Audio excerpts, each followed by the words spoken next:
Assalamualaikum warahmatullahi wabarakatuh.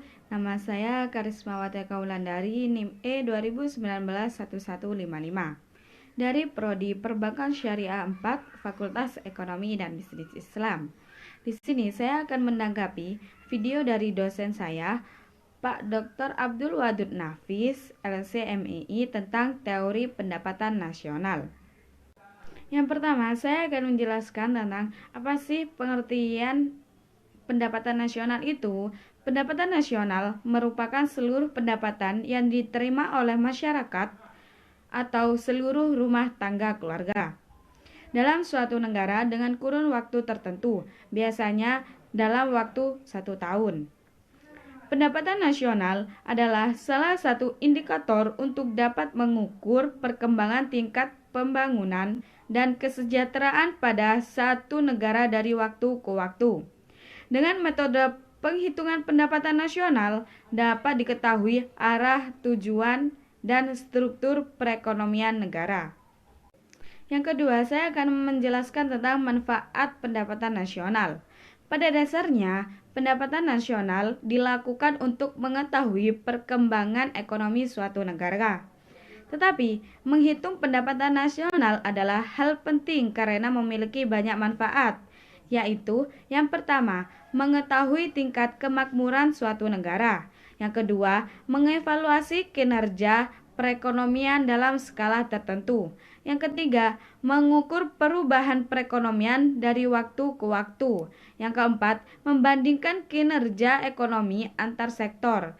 Yang kelima, sebagai indikator kualitas hidup suatu negara.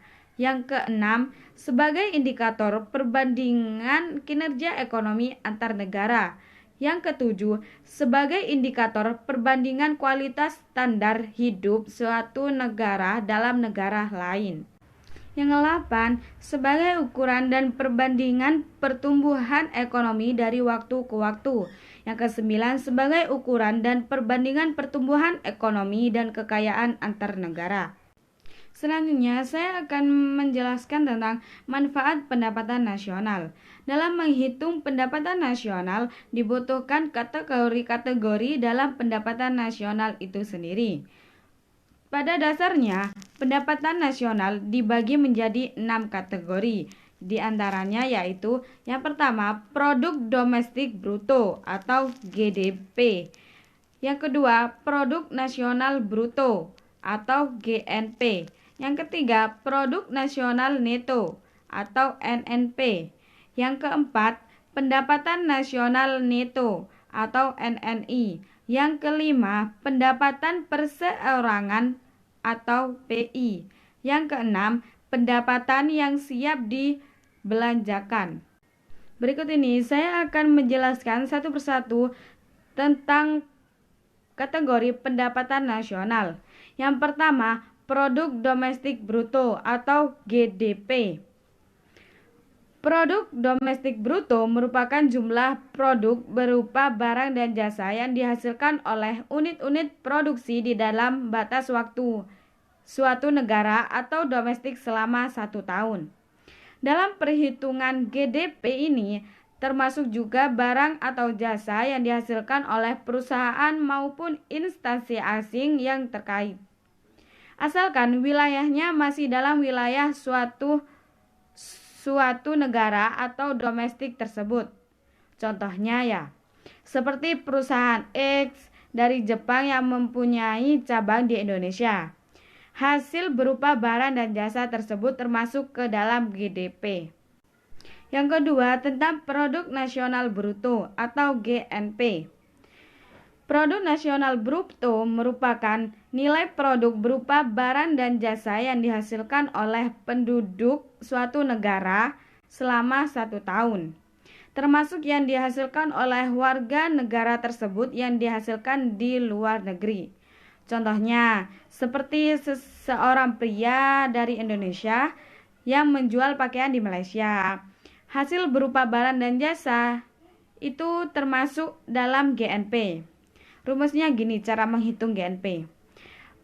GNP sama dengan pendapatan WNIDN plus pendapatan WNLN atau luar negeri dikurangi pendapatan nasional DN.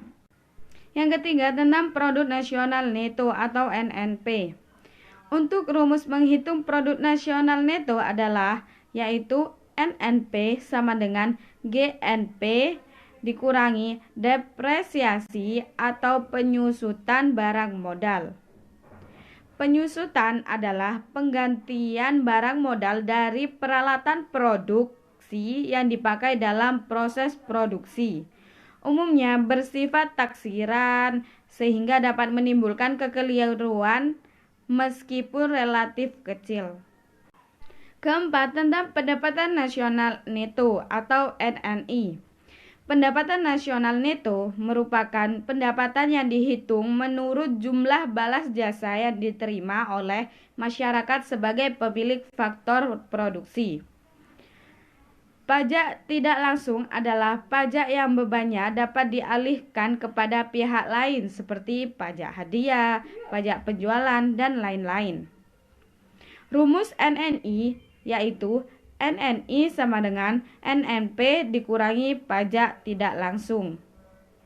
Yang kelima, tentang pendapatan perseorangan atau PI, yaitu pendapatan perseorangan adalah jumlah pendapatan yang diterima oleh setiap orang dalam masyarakat, termasuk pendapatan yang diperoleh tanpa melakukan kegiatan apapun. Misalnya gaji seorang pegawai negeri maupun pendapatan perusahaan yang didapatkan secara berantai.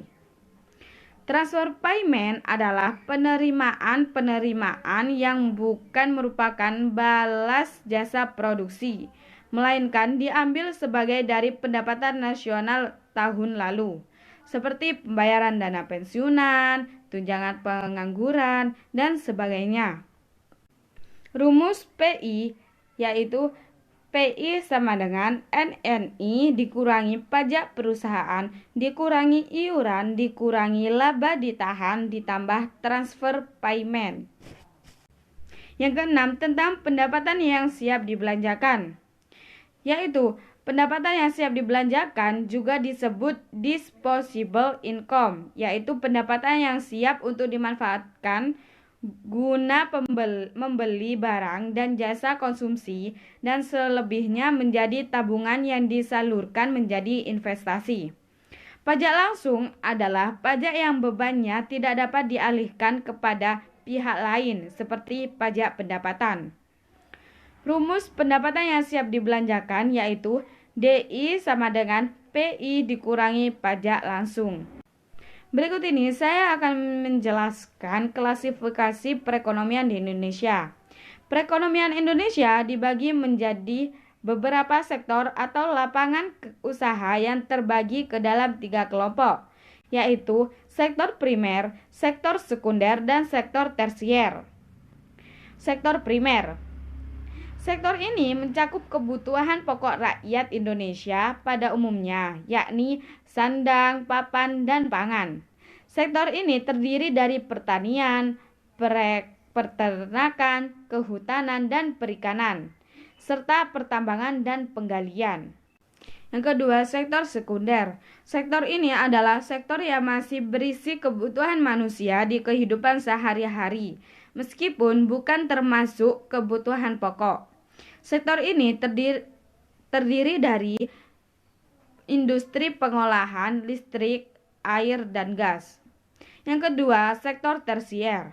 Sektor ini adalah sektor yang berisi hal-hal yang bukan kebutuhan pokok, bahkan bisa dikategorikan sebagai kemewahan di kehidupan manusia sehari-hari. Sektor ini terdiri dari perdagangan, hotel, restoran, pengangkutan, telekomunikasi, dan jasa. Itulah yang perlu kita ketahui tentang pendapatan nasional. Cukup sekian dari saya. Bila ada salah kata, mohon maaf yang sebesar-besarnya. Assalamualaikum warahmatullahi wabarakatuh.